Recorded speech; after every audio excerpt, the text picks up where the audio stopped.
नमस्कार, मैं हूं मयूरिका और आप देख रहे हैं वीएनएम टीवी। शहर, जिले और देश दुनिया की खबरों से पहले एक नजर देश दुनिया के कोरोना आंकड़ों पर। विश्व में कोरोना के अब तक 13 करोड़ 30 लाख से ज्यादा मामले दर्ज हो चुके हैं। वहीं गुजरात में 1 करोड़ 26 लाख कोरोना केस की पुष्टि हो चुकी है और गुजरात में 3,23,000 कोरोना केस अब तक दर्ज हो चुके हैं। वहीं बड़ोदरा में कोरोना के आज नए 385 केस सामने आए हैं। और आइए अब नजर डालते हैं वीएनएम हेडलाइंस पर।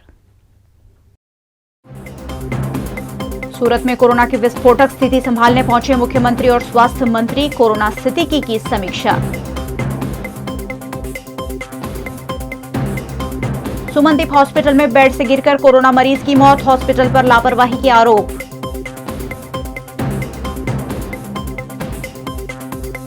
और बड़ोदरा में 11 कोविड टेस्ट सेंटर की शुरुआत, टेस्टिंग में होगी सुविधा।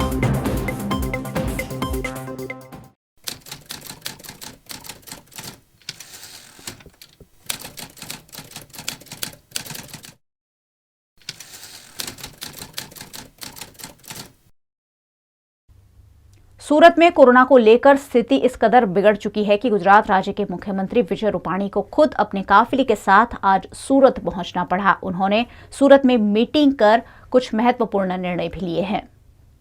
सूरत की कोरोना स्थिति विस्फोटक बन गई है, जिसे संभालने के लिए गुजरात राज्य के मुख्यमंत्री विजय रूपाणी, स्वास्थ्य मंत्री नितिन पटेल और स्वास्थ्य सचिव जयंती रवि सूरत पहुंचे। इस दौरान उन्होंने सूरत कलेक्टर कार्यालय में अधिकारियों संग बैठक कर सूरत की कोरोना स्थिति का जायजा लेते हुए कुछ महत्वपूर्ण निर्णय किए हैं। सूरत में 800 बेड का अस्पताल बनाने की घोषणा की गई। वहीं 300 वेंटिलेटर और 2500 रेमडेसिविर इंजेक्शन भी सूरत को देने का ऐलान किया गया। જે રીતને અત્યારે દેશભરમાં કોરોનાનું વાતાવરણ જે છે એ જોતા એવું લાગે છે કે હજુ પણ કેસ વધશે, પરંતુ એનાથી આપણે ડરવાની જરૂર નથી, પણ સાવચેતી રાખવાની એટલી જ આવશ્યકતા છે। આજે સુરતમાં જે બધી ચર્ચા કરી છે એમાં આપણે 3-4 निर्णय કર્યા છે।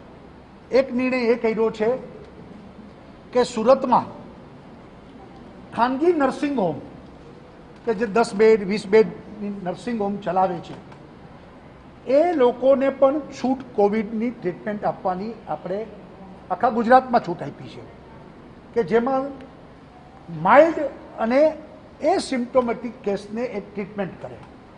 ત્યાં આઈસીયુ ન હોય, ત્યાં વેન્ટિલેટર ન હોય અને એ ટ્રીટમેન્ટ આપે, જેથી જે કોવિડ રજિસ્ટર્ડ હોસ્પિટલ છે જ્યાં આઈસીયુ છે, જ્યાં વેન્ટિલેટરો છે, ત્યાં આ પ્રકારના માઇલ્ડ પેશન્ટથી બેડ રોકાય નહીં અને એની અલગ ટ્રીટમેન્ટ થાય અને જે થોડાક સિરિયસ કેસ છે એ આ હોસ્પિટલમાં એને પહેલાં જગા મળે, એટલા માટે આ નિર્ણય આખા રાજ્યવ્યાપી આપણે નર્સિંગ હોમને છૂટ એ માટેનો નિર્ણય આપણે કર્યો છે।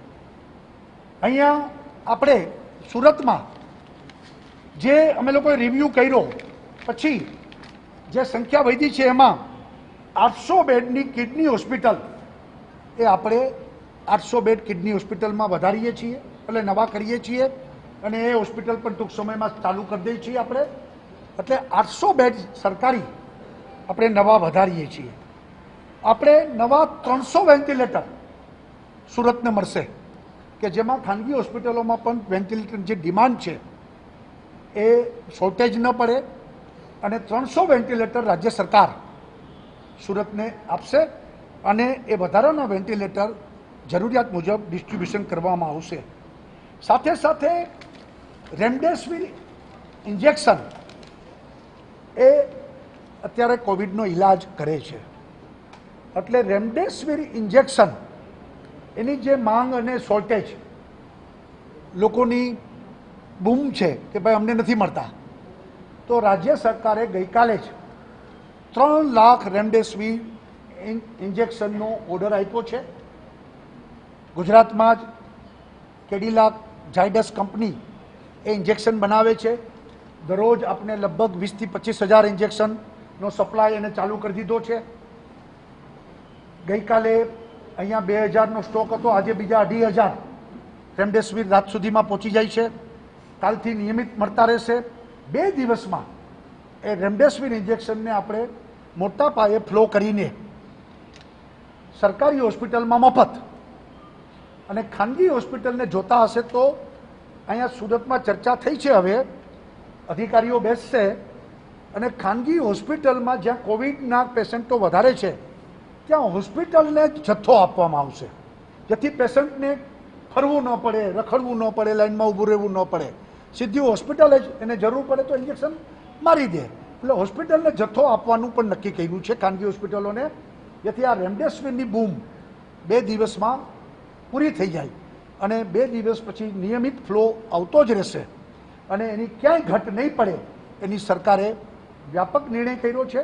સુરતમાં પણ રેમડેસિવિર ઇન્જેક્શન બધાને ઝડપથી પ્રાપ્ત થાય એ માટે સરકારે પૂરતું આજની મિટિંગમાં ચર્ચા કરી અને આપણે એનું આયોજન પણ કરી લીધું છે। આજે હાઈકોર્ટમાં ચીફ જસ્ટિસની બેન્ચમાં કોવિડની ચર્ચા થઈ છે। અમે પણ આપના દ્વારા જ એટલે કે ચેનલો દ્વારા જ બધું જાણ્યું છે।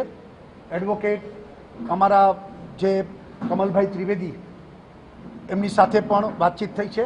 આખો રિપોર્ટ સાંજે ગાંધીનગર અમને મળશે, એના આધાર ઉપર સરકાર ચર્ચા વિચારણા કરી અને હાઈકોર્ટની જે લાગણી છે એ અંગે અમે લોકો યોગ્ય નિર્ણય કરીશું। લોકો ચિંતા ન કરે, સરકારનો સ્પષ્ટ અભિગમ છે કે કોરોના સામેના સંઘર્ષમાં કોઈ પણ પીછેહટ થશે નહીં, લોકોને ઓછામાં ઓછી તકલીફ પડે એ સરकारનો અભિગम છે। कोरोना केस बढ़ रहे हैं और शहर की अस्पतालें कोरोना मरीजों से भर गई है और ऐसे में कई लापरवाही भी सामने आ रही है। ऐसी ही कुछ लापरवाही सुमनदीप हॉस्पिटल में सामने आई। सुमनदीप अस्पताल में पिछले 1 सप्ताह से भर्ती 31 साल के कोरोना पॉजिटिव योगेश चौहान की अचानक मौत हो गई। योगेश चौहान कोठीचार रास्ता पर स्थित सुमनदीप हॉस्पिटल में अपना इलाज करवा रहे थे और उनकी तबीयत काफ़ी सुधार पर भी थी, लेकिन बेड से गिर जाने से उनकी मौत हुई है। ऐसे में अस्पताल प्रबंधन की घोर लापरवाही उजागर होती है, जिस पर परिजनों ने कड़ी आपत्ति जताई। परिजनों के हंगामे के चलते पुलिस भी मौके पर पहुंची और मामले की जानकारी ली। मारा भाईનું આરટીપીસીઆર 29 તારીખે આવ્યું હતું, 29 માર્ચે। પછી 8 દિવસ થઈ ગયા પછી એમને થોડી શ્વાસની પ્રોબ્લેમ થઈ તો એમને સુમનદીપ હોસ્પિટલ કોઠીચાર રસ્તે એડમિટ કર્યા। હવે ગઈકાલે જે થયું છે એમાં ડૉક્ટર આજે સવારે ફોન કરીને એવું કહે છે કે એમને પડી ગયા હતા, એ ટાઈમે એમની પાસે કોઈ માણસ હાજર નહોતો। કોરોના તો એક બહાનું છે, બાકી આ એમની નિષ્કાળજીને લીધે પડવાથી જ મારા ભાઈનું મૃત્યુ થયું છે। તો અમને એનો ન્યાય અપાવો। તો આગળ કોઈ પોલીસ ફરિયાદ કે એવું કોઈ કરો? હા, પોલીસ ફરિયાદ તો જરૂર થશે। એ લોકોની આટલી બેદરકારી છે કે રિપોર્ટ બી નથી બતાવતા તો આ હદ થઈ। અત્યાર સુધી કોઈ ડૉક્ટર મળવામાં આવ્યા છે કે એવું કંઈ? કોઈ ડૉક્ટર જ્યારે જગ્યા પર હોય ત્યારે બધા અલગ અલગ જવાબ આપે છે, કોઈ સરખું સ્ટેટમેન્ટ આપતું નથી અમને। તમને હોસ્પિટલની અંદરથી કેવો રિસ્પોન્સ મળ્યો જ્યારે તમે કોલિંગ પર વાત કરતા હતા ત્યારે? કોલિંગ પર જ્યારે મળે છે તો ત્યારે લાઇન કનેક્ટ કરવામાં આવે ત્યારે કોઈ બી ડૉક્ટર ફોન રિસીવ કરવા માટે તૈયાર નથી। પછી વાત કરો, 5 મિનિટ પછી કરો, આવા જવાબ આપીને અમારી જોડે આ રીતે વર્તન કર્યું છે।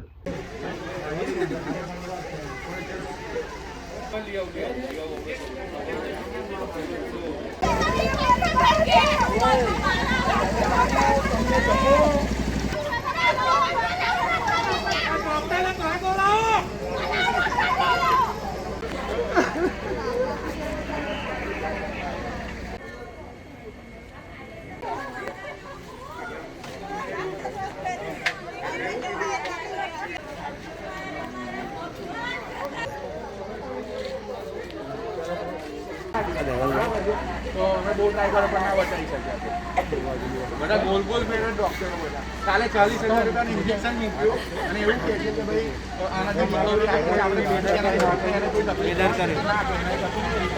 गुजरात राज्य के स्वास्थ्य मंत्री नितिन पटेल पिछले दिनों वडोदरा आए थे और उन्होंने वडोदरा में टेस्टिंग बढ़ाने की बात की थी और इसी क्रम में वडोदरा शहर में 11 कोविड टेस्टिंग सेंटर खोले गए हैं जहां रैपिड टेस्ट किए जाएंगे। वडोदरा शहर में कोरोना संक्रमण चरम पर है और पॉजिटिव केस और एक्टिव केस में लगातार बढ़ोतरी हो रही है, जिससे स्वास्थ्य सुविधाएं भी चरमरा रही है। ऐसे में वडोदरा महानगर पालिका द्वारा एक महत्वपूर्ण कदम उठाते हुए वडोदरा शहर में अलग अलग 11 जगहों पर कोविड सेंटर खोले गए हैं, जहां लक्षणों वाले मरीजों के रैपिड टेस्ट किए जाएंगे। खंडेराव मार्केट निकट लगे ऐसे ही एक कोविड सेंटर में आज राज्य मंत्री योगेश पटेल, सांसद रंजनबेन भट्ट, डिप्टी मेयर नंदा जोशी, भाजपा शहर अध्यक्ष डॉक्टर विजय शाह उपस्थित रहे और उन्होंने स्थिति का जायजा लिया। આજે લોકોને ટેસ્ટ રોડ પર મળે એ માટે તંબુ નાખીને વડોદરા શહેરમાં 5 વિધાનસભામાં 1 વિધાનસભામાં 2 તંબુ એમાં ટેસ્ટ થશે એવી રીતે 5 વિધાનસભા 10 અને તે રેલવે સ્ટેશન ઉપર એક બૂથ મૂકવામાં આવ્યું છે એટલે 11 જગ્યાએ આજે આ સવારથી ટેસ્ટિંગ ચાલુ થઈ ગયું છે। દેશના વડાપ્રધાન નરેન્દ્રભાઈ મોદીજી પણ આ બાબતે ચિંતિત છે કારણ કે ગઈ વખતે જે કોરોના આવ્યો એ વખતનો સમય જુદો હતો। એ વખતે ઘરમાંથી એકાદ વ્યક્તિને કોરોના થતો હતો પણ ત્યાર પછી આ એક નવો કોરોનાનો જે સ્ટેન્ડ ઊભો થયો છે જેનાથી કુટુંબના ઘણા લોકોને આ થાય છે એટલે સરકાર ચિંતિત છે। આપણે બીજી 500 બેડનું ગઈકાલે પણ સરકારે રજૂઆત કરી છે, સરકારે જાહેરાત કરી છે। બીજા 500 બેડની પણ હોસ્પિટલ તૈયાર થશે। આપણી સરકારી હોસ્પિટલ ગોત્રી અને સયાજી હોસ્પિટલ ત્યાં પણ અધિકારીઓ દ્વારા આરોગ્ય વિભાગ દ્વારા જ્યારે જ્યારે જરૂર પડશે ત્યારે 50-50 બેડની તૈયારી એ લોકોએ રાખેલી જ છે। વડોદરા શહેરની જનતાને મારી વિનંતી, ગભરાવાની કોઈ જરૂર નથી, બધી જ વ્યવસ્થા પૂરી કરવામાં આવશે।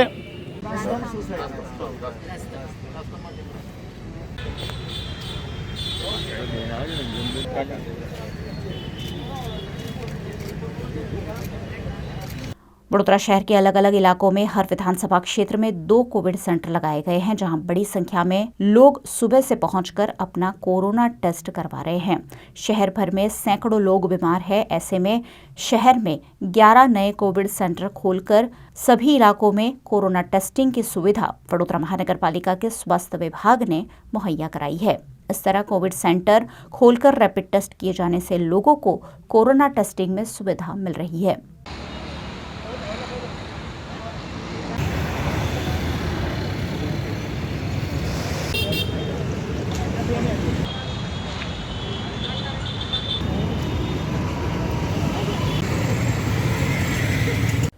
वडोदरा के खोडियार नगर के वुडा आवास में अवैध रूप से किए गए बिजली कनेक्शन को MGVCL द्वारा हटा दिया गया, जिस पर स्थानीय निवासियों ने आपत्ति जताई।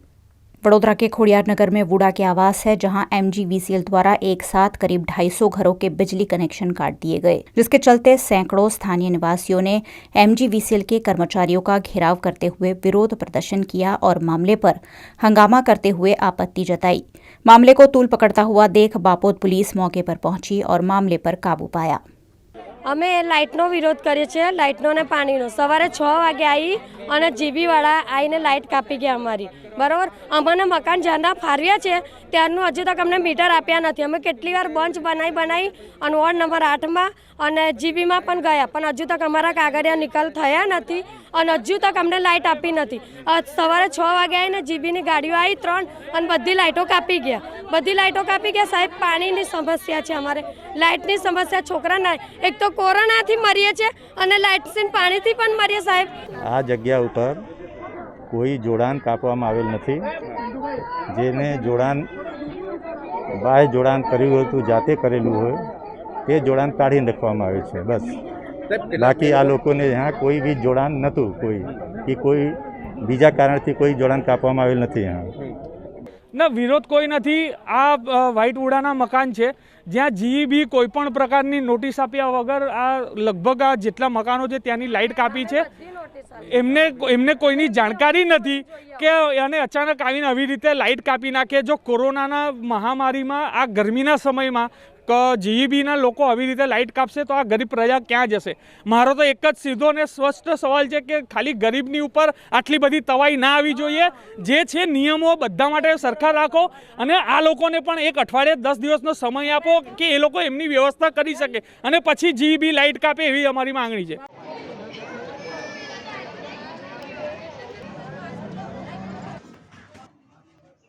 તમારે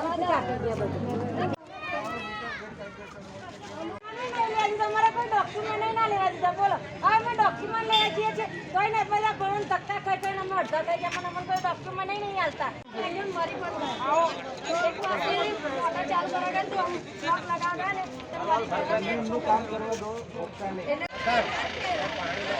बताओ ઘરે અને એવું નહીં સાહેબ એડવાન્સ કીધું હોય કે લાઈટ કટિંગ કરે અમે લોકો पश्चिम बंगाल में आज तीसरे चरण का विधानसभा चुनाव आयोजित कराया गया, जहां बड़ी मात्रा में मतदाताओं ने वोट आज फिर एक बार किए हैं, लेकिन यहां कई छिटपुट, घर्षण और हिंसा की घटनाएं भी सामने आई। पश्चिम बंगाल विधानसभा चुनाव में तीसरे चरण के तहत 31 सीटों के लिए मतदान आज कड़ी सुरक्षा के बीच सुबह 7 बजे से शुरू किया गया। दक्षिण 24 परगना जिले भाग 2 में 16 सीटों पर, हावड़ा भाग 1 में 7 सीटों पर, हुगली भाग 1 में 8 सीटों पर मतदान कराया गया, जिसमें कोविड-19 गाइडलाइंस का सख्ती से पालन कराया गया।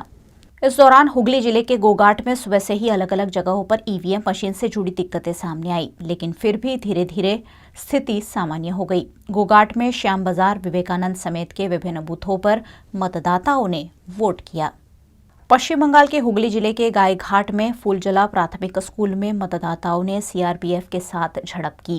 कथित तौर पर भाजपा को सीआरपीएफ की ओर से वोट देने को कहा गया था और मतदाताओं को यहां पीटा भी गया। हालांकि सीआरपीएफ द्वारा इन आरोपों को खारिज कर दिया गया।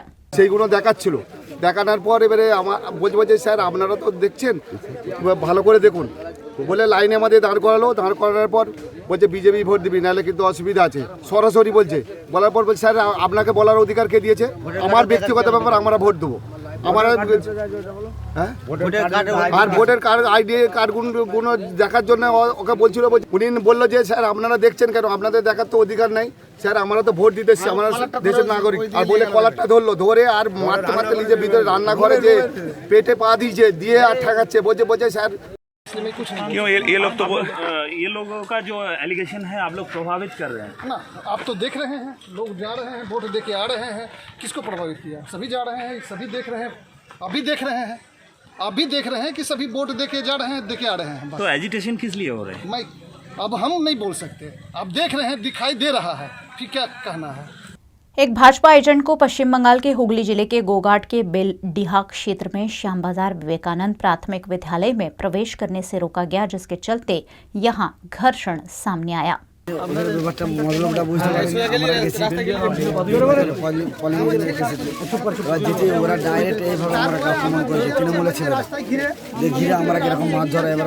হঠাৎ মারধর করলো কেন?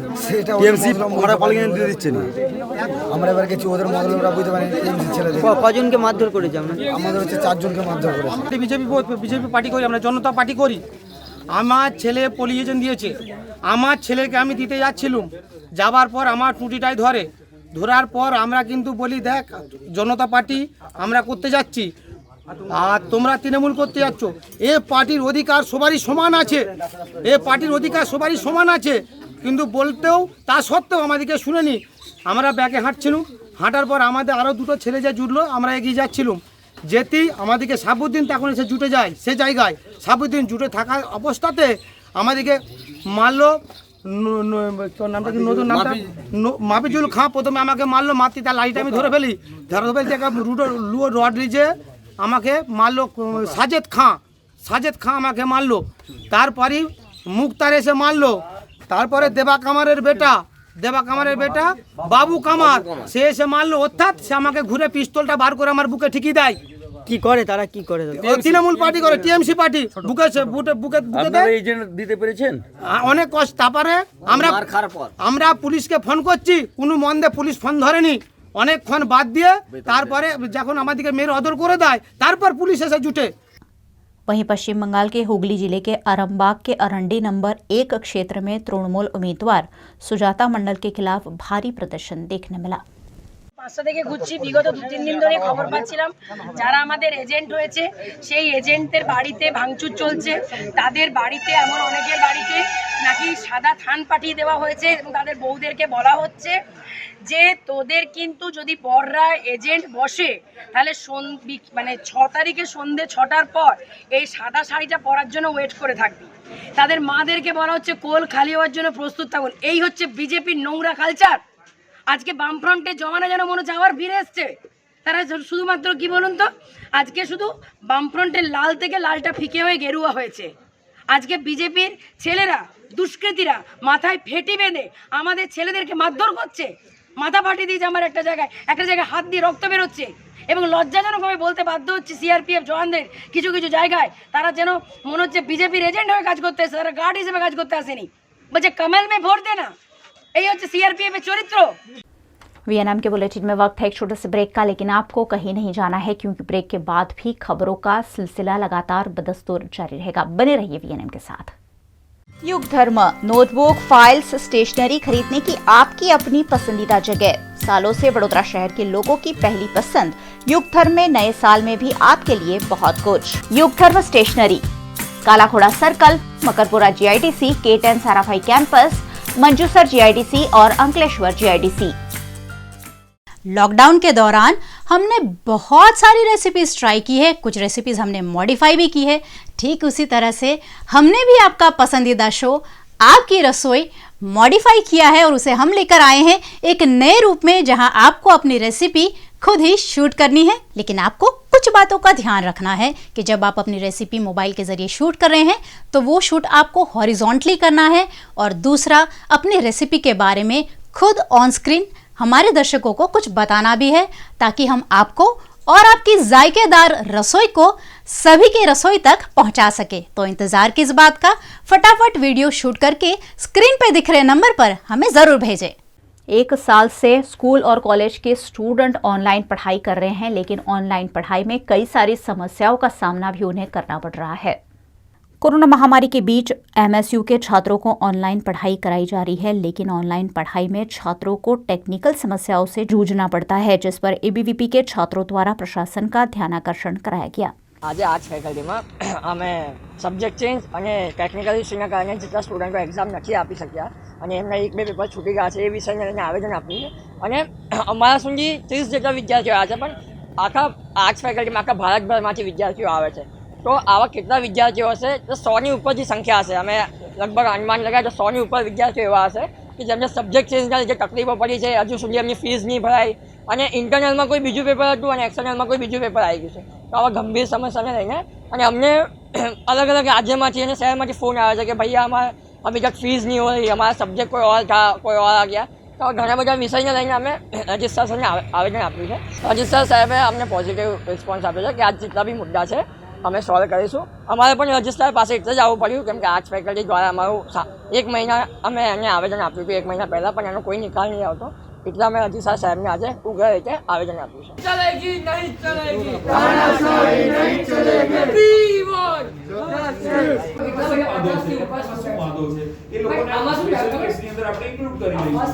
शहर की लेखिकाओं की सूची में अब एक युवा लेखिका का नाम भी जुड़ गया है। एमएस यूनिवर्सिटी की छात्रा प्राची तन्ना ने एक किताब लिखी है, जिस पर उन्होंने वीएनएम टीवी से खास बातचीत की।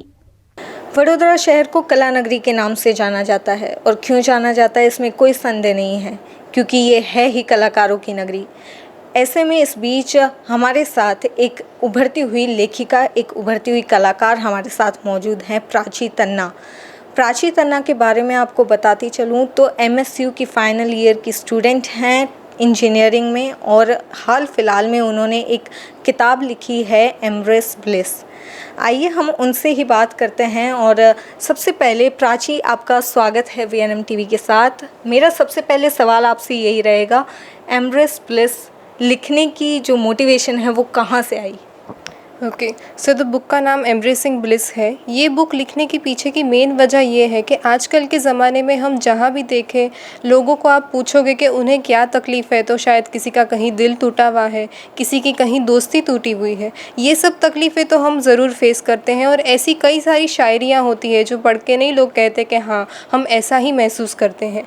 लेकिन उन शायरी को पढ़ के आप दर्द तो महसूस कर लेते हो, पर आगे जाके उससे उभरने के लिए तो भी आपके पास कुछ होना ज़रूरी है। है। इसलिए इस बुक के लिखने के पीछे की मेन वजह यही है कि ये बुक पढ़ के आप उससे रिलेट भी करिए और आप इससे कुछ सीखते चलो कि आगे हम लाइफ में खुशी से कैसे जी सकते हैं, क्योंकि माना जाता है कि ज़िंदगी का मेन मोटो खुशी है। तो वो खुशी को लाना हमारे हाथ में है। हम खुद से प्यार कर सकते हैं, हम औरों से भी प्यार कर सकते हैं, बट दर्द को महसूस करने से कोई किसी को रोक नहीं सकता। वो महसूस करना हमारा हक है, बट उससे आगे बढ़ना भी बहुत ज़रूरी है। वही इस बुक को लिखने की मेन वजह है। इस बुक को लिखने के लिए ख्याल कैसे आया और कब ऐसा फील हुआ कि क्यों ना एक किताब लिखी जाए और लोगों तक इस किताब को पहुंचाया जाए? वैसे मेरा कविताओं लिखने का सिलसिला तो काफ़ी, मैं स्कूल में थी 7th-8th स्टैंडर्ड से, तब से मैं लिखती आई हूँ। बट कुछ साल पहले से ही जो कहते हैं कि मैच्योर काइंड ऑफ पोएम्स लिखनी शुरू हुई। फिर मैंने पिछले ही साल इंस्टाग्राम पे एक रेजुवेनेटिंग लाइफ नाम का पेज ओपन किया। वहाँ से मुझे लोगों ने टॉपिक्स दिए कि आप इसके ऊपर लिखो, उसके ऊपर, उनको जो पसंद आया।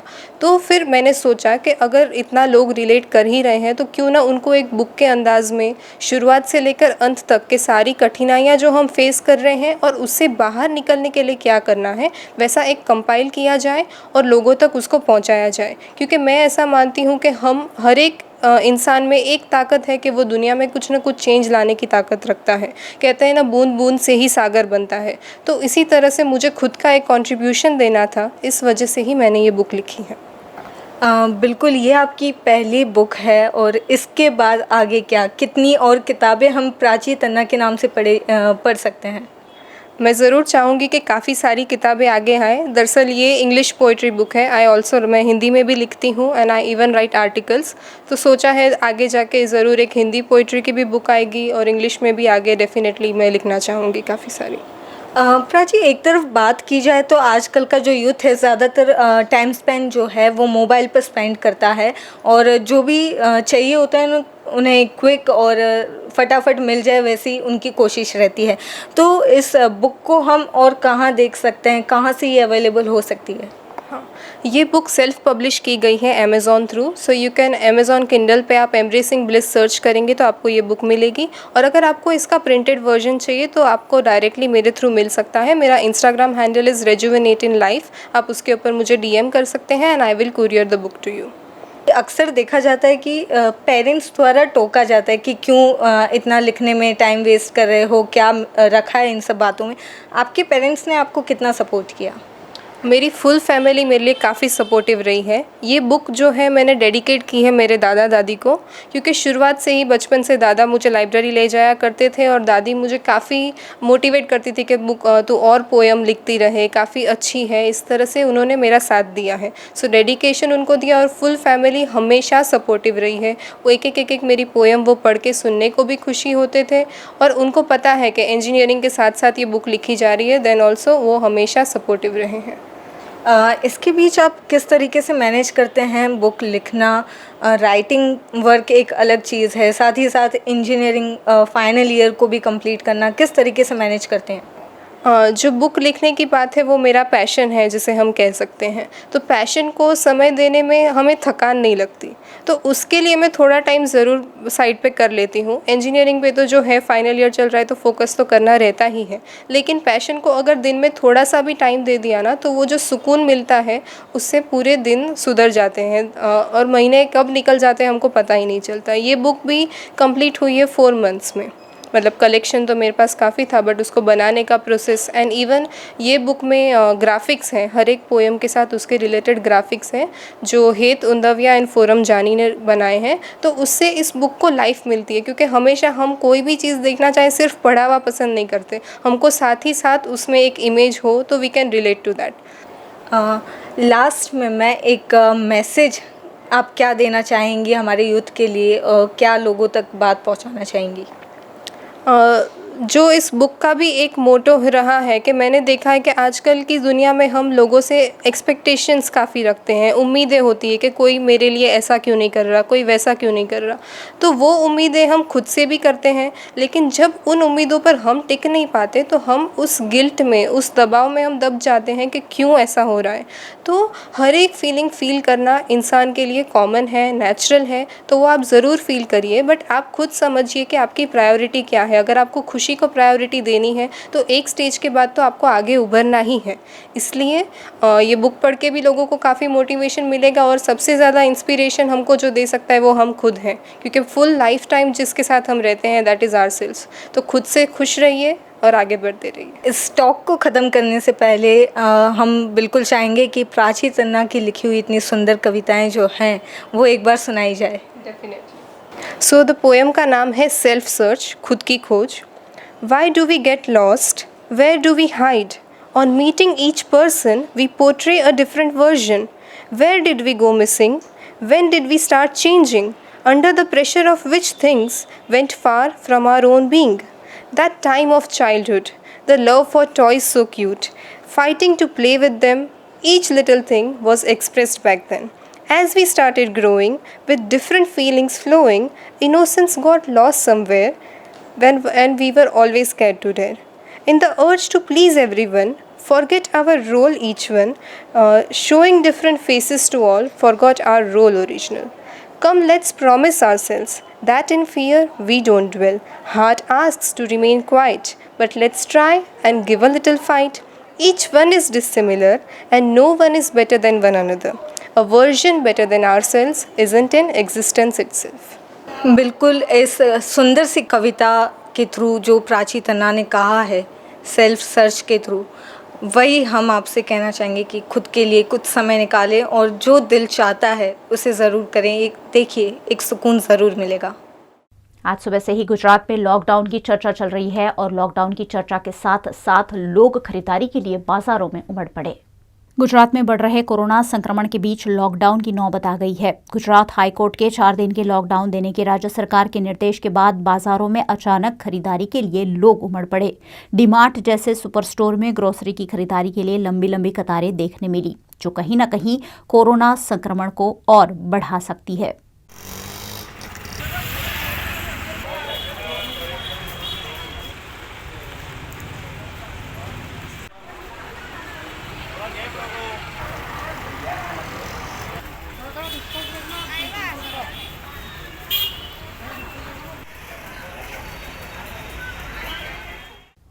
किसी भी धर्म पर अभद्र टिप्पणी हमेशा ही आलोचना का कारण बनती है। कुछ ऐसा ही अक्सर कमलेश तिवारी के साथ होता है और अभद्र टिप्पणी के चलते कमलेश तिवारी का अब विरोध भी हो रहा है।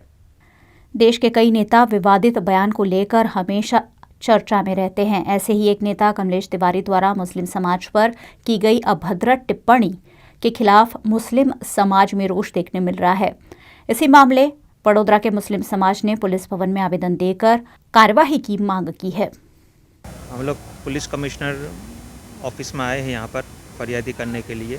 हमारे नबी सल्लल्लाहु ताला अलैहि वसल्लम के शान में जो गुस्ताखी की गई है और अभी कमलेश तिवारी की गुस्ताखी के बाद हमारे नबी सल्लल्लाहु ताला अलैहि वसल्लम के शान में बार बार जो भी मुँह उठाता है आकर सोशल मीडिया पर हमारे नबी सल्लल्लाहु अलैहि वसल्लम के शान में गुस्ताखी करके चला जाता है और सरकार मदीना सल्लल्लाहु ताला अलैहि वसल्लम के शान में गुस्ताखी ये हम हरगिज़ बर्दाश्त नहीं करेंगे। कुरान मुक़द्दस में अल्लाह तबारक व तआला ने साफ़ लफ्ज़ों में ऐलान फरमा दिया, वला तसुब्बुल लज़ीना यदऊन मिन दुनिल्लाह, कि किसी भी मज़हब को या किसी भी मज़हब के मानने वालों को बुरा ना कहो। तो जब हम किसी मज़हब के मानने वालों को बुरा नहीं कहते, या हिस्ट्री में आप बता दें, पिछले दिनों में कभी भी आप बता दें कि हमने किसी मज़हब को बुरा भला कहा हो या किसी मज़हब के मानने वालों को बुरा भला कहा हो या किसी मज़हब के पेशवा को बुरा भला कहा हो। हम तो किसी मज़हब के पेशवा को बुरा भला नहीं कहते, मगर हमारे नबी सल्लल्लाहु ताला अलैहि वसल्लम ही को बार बार टारगेट बनाया जाता है। जब हम किसी को बुरा भला नहीं कहते तो हमारे नबी सल्लल्लाहु अलैहि वसल्लम की शान अक़दस में बार बार विवादित टिप्पणियाँ क्यों होती है? हमारे नबी सल्लल्लाहु अलैहि वसल्लम की सीरत के हवाले से बार बार गुस्ताखियाँ क्यों होती है?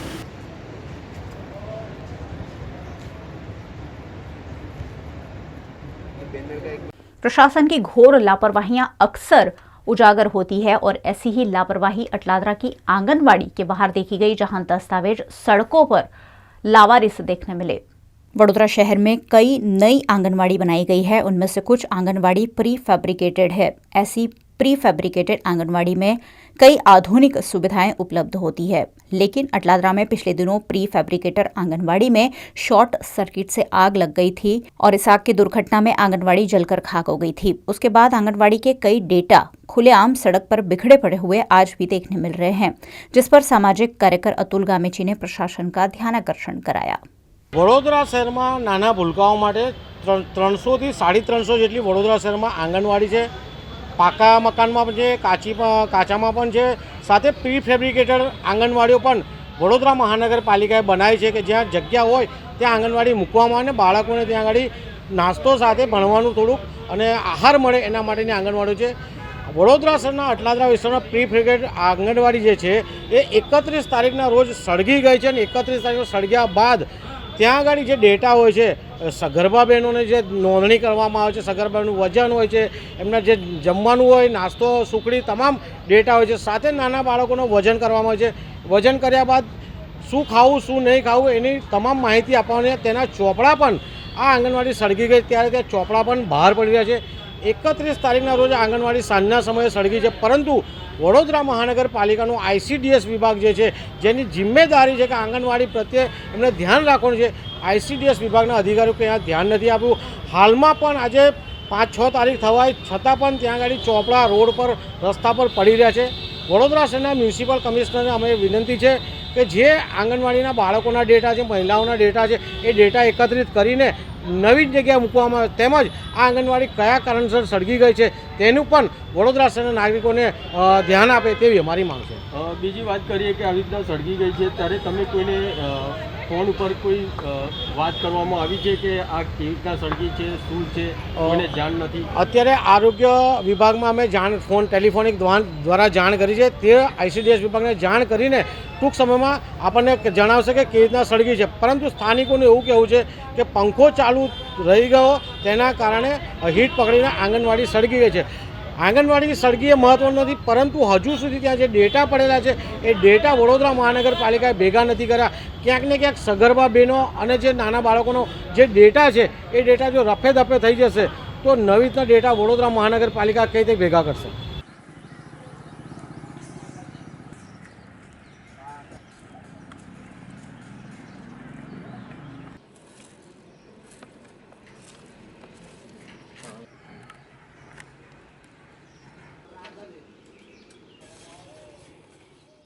कोरोना संक्रमण से बचना है तो मास्क पहनना सबसे ज्यादा जरूरी है और इसीलिए सामाजिक संस्थाओं द्वारा वडोदरा शहर के लोगों को मास्क वितरित कर मास्क की महत्ता समझाई जा रही है। वडोदरा में कोविड-19 वायरस अपना पैर पसारता जा रहा है, जो सरकार के लिए भी चिंता का सबब है। कोरोना के खिलाफ छेड़ी गई महामारी की इस जंग में कई सामाजिक संस्थाएं भी सरकार की सहायता कर रही है। वडोदरा के रोटरी क्लब ऑफ बड़ौदा के सहयोग से ACP बकुल चौधरी की अगुवाई में मास्क नहीं पहनने वाले लोगों को सुभानपुरा में मास्क वितरण कर कोरोना वायरस से बचने के लिए मास्क पहनना जरूरी होने की समझ दी गई। मास्कનું વિતરણનું આયોજન કરવામાં આવેલ હતું, જે અનુસંધાને લોકોમાં માસ્ક પહેરવાની એક જાગૃતતા આવે, એક સભાનતા આવે તેવા શુભ આશયથી અને આપણે એકબીજાના સહકારથી જ કોરોના સંક્રમણ સામે લડી શકીશું તેવો સંદેશો આપવા માટે માસ્ક વિતરણનો કાર્યક્રમ રાખવામાં આવેલ હતો। આવા કાર્યક્રમો આવનાર દિવસોમાં પણ યોજવામાં આવશે।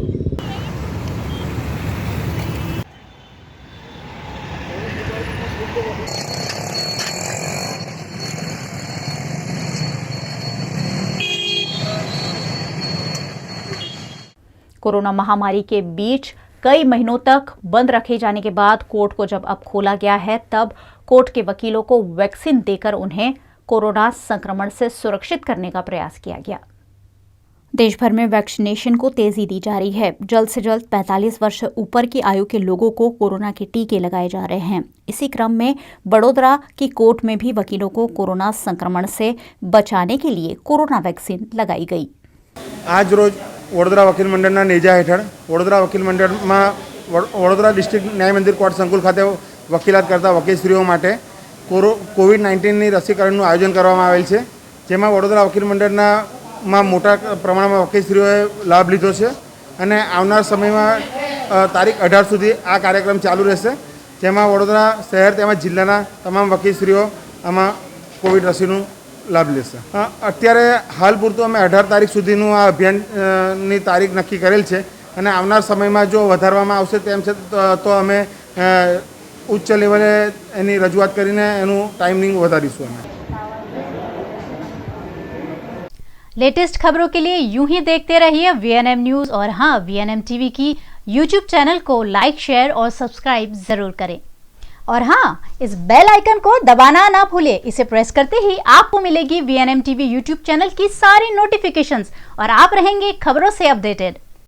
VNM न्यूज रूम से आज बस इतना ही. VNM के समाचार आप रोज रात 9 बजे फेसबुक और यूट्यूब पर लाइव भी देख सकते हैं. VNM का यूट्यूब चैनल है, सब्सक्राइब जरूर कर लीजिए और बेल आइकन प्रेस कर दीजिए ताकि VNM का हर अपडेट आप तक लगातार हर घंटे पहुंचता रहे. देखते रहे VNM, जुड़े रहिए VNM के साथ. नमस्कार.